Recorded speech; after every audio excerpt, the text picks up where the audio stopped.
Ever feel like economics is kind of stuck in its own little world? Like it's obsessed with perfectly rational robots instead of, actual people. I see what you mean. Well, get ready for a wild ride because today we're diving into your stack of articles about how economics is getting a serious makeover and its fascinating and often overlooked cousin, sociology, is leading the charge. It's about time. Right. Right. And we've got this academic paper boldly titled, Economics is Converging with Sociology, but Not with Psychology. Oh, juicy. Sounds like the start of an academic love triangle. Right. Who will economics choose? Okay, maybe not that dramatic. But seriously, what's the big takeaway here? Is it goodbye behavioral economics? Hello? hmm What? Socioeconomics. Well, what's so interesting is that economics has been flirting with psychology for a while now. True. Behavioral economics, trying Yeah. to understand all our irrational little quirks. It's been all the rage. Exactly. Remember that book, Predictably Irrational? Huge bestseller. Suddenly, everyone was an expert in cognitive biases. But this paper suggests this love affair might be cooling down a bit. Oh, so what's sociology bringing to the table that has economists so intrigued? Well, sociology has always been all about embracing the messiness of the social world, right? Recognizing that we're not just isolated individuals making decisions in a vacuum. Our choices are shaped by this web of social forces, norms, institutions. Yeah, it's like we're all playing this giant social game with all these unwritten rules we've internalized, right? Precisely. And economics is finally starting to realize that these rules, these social norms, they have a huge impact on economic behavior. That actually reminds me of this other article you flagged about economists trying to study norms in a lab setting. I have to admit, when I think economics, I usually picture spreadsheets and graphs, not like social experiments. Seems kind of counterintuitive. It's true. That's traditionally been more of a sociological approach. But economists are starting to design these really clever experiments to actually measure how these social expectations influence the economic choices we make. For example, they might look at how people's beliefs about tipping norms, actually affect their behavior in like a simulated restaurant setting. So they're bringing the real world into the lab. That's fascinating. Yeah. But how do you even begin to design an experiment to capture something as intangible as a social norm? That's where it gets really interesting. Some researchers are using something called conditional game theory. Basically, it lets them model how our preferences can actually shift depending on the social context. Okay, conditional game theory.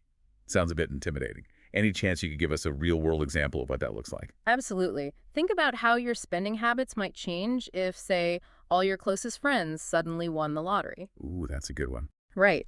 Traditional economic models, they wouldn't know what to do with that. But conditional game theory can help us understand how our preferences actually shift based on, the changing circumstances of our social networks. Wow, that's such a perfect example. Suddenly, that new car doesn't seem so extravagant when everyone in your social circle is driving a Tesla. It's like your internal economic calculator just got totally recalibrated. Exactly. Our preferences, they're not fixed. They're constantly being shaped and reshaped by the social world around us. And that's something that traditional economics has really struggled to grapple with.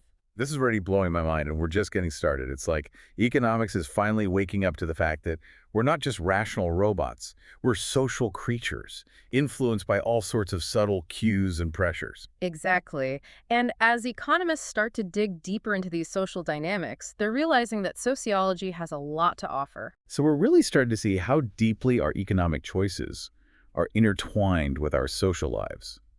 But how does this new perspective, how does it actually change the way we approach something like economic policy?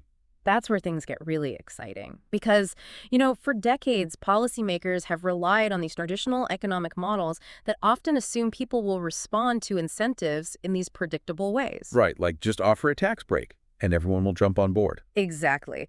But what if those incentives are being filtered through this lens of, like, social norms and expectations? It might mean that we need to completely rethink how we design policies to address issues like, say, wealth inequality or climate change. Okay, now you've got my attention. Give me an example. Let's say we want to encourage people to, I don't know, save more for retirement. Okay, sure.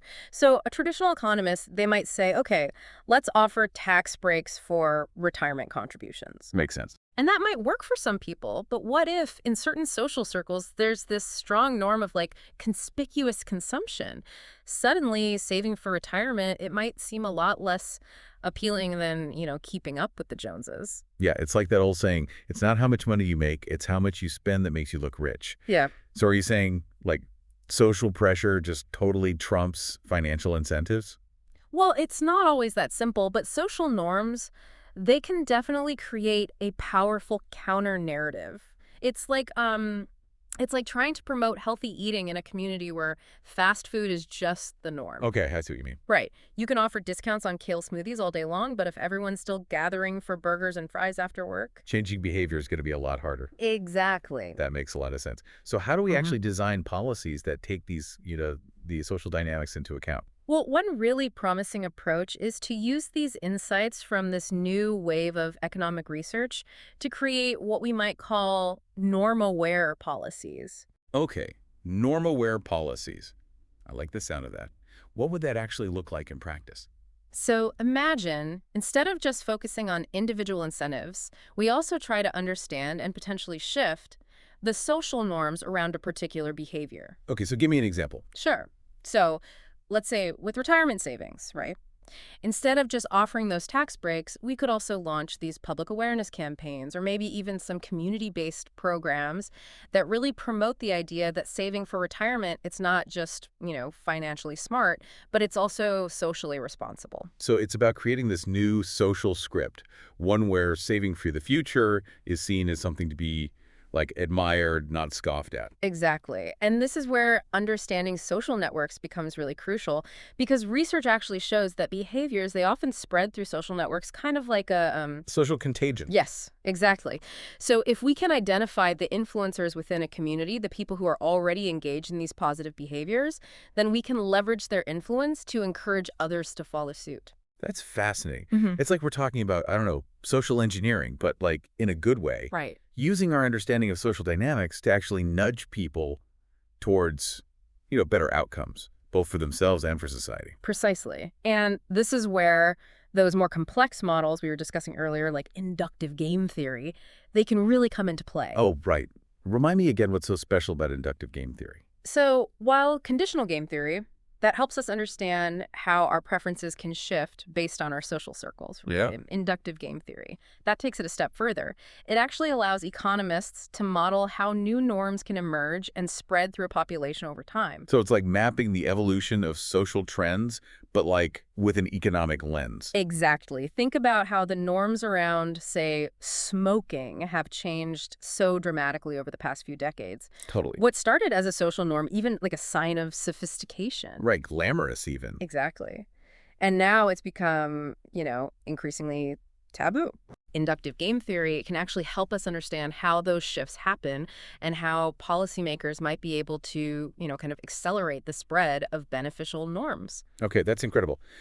It seems like this convergence between economics and sociology, it's not just some like abstract academic exercise, right? No, not at all. It has the potential to like revolutionize the way we approach some of the world's most pressing challenges. But before we get too carried away with all the possibilities, let's maybe bring it back to the individual for a moment. Okay. If our social networks really have such a powerful influence on our economic decisions, does that mean, like, we're all just products of our environment? Yeah. I mean, that's the million-dollar question, right? Are we really just puppets? Like, are our social networks pulling all the strings? Well, it's certainly tempting to think that way, but I think the reality is a lot more nuanced. We're not just automatons, blindly conforming to whatever social pressure is thrown at us. We still have agency, the ability to make choices, to shape our own destinies. Okay, so where does, like, individual free will fit into all of this? It's starting to sound a bit like an existential crisis, honestly. Right. Think of it this way. Social norms, they provide a kind of framework, a roadmap for our behavior. They give us this sense of what's expected, what's acceptable, what's likely to be, rewarded or punished in a particular social context. But within that framework, there's still plenty of room for individual variation and choice. So it's like, what's a good analogy? It's like a jazz improvisation. You got the basic melody, the chord changes. Yeah. But within that structure, There's freedom to improvise, express your own unique style. Oh, I love that analogy. It really captures that interplay between social influence and individual agency. Because, yeah, we're constantly absorbing information from our social networks, but we're also filtering that information through our own values, beliefs, and experiences. And sometimes, we even make choices that challenge or even completely subvert those prevailing norms. That's a good point. It means we're not just passive bystanders in our own lives. We actually have the power to shape our own destinies, even if, we're being subtly influenced by this invisible hand of social pressure. Exactly. And I think that brings us back to the importance of understanding these social dynamics. Because by becoming more aware of the subtle ways in which social norms influence our behavior, we can actually start to make more conscious, more deliberate choices that really align with our own values and goals. This has been such an eye-opening deep dive. I mean, we've gone from questioning whether economics has totally lost touch with reality to, like, uncovering these hidden social forces that are secretly shaping our economic lives this whole time. It's pretty wild when you think about it. It really is. It's like economics is finally catching up to what sociologists have known all along, right? That we're social creatures to our very core, and our economic decisions, Yeah. they're anything but purely rational. Absolutely. And as economists continue to incorporate these social insights into their models and theories, I think we can look forward to a much richer, more nuanced, and ultimately a more accurate understanding of how the world really works. And hopefully, that deeper understanding will lead to more effective policies, stronger communities, and ultimately just a more prosperous and equitable society for everyone. Couldn't have said it better myself. Well, on that inspiring note, I think it's time to wrap up this deep dive into the fascinating and surprisingly complex world of economics and sociology.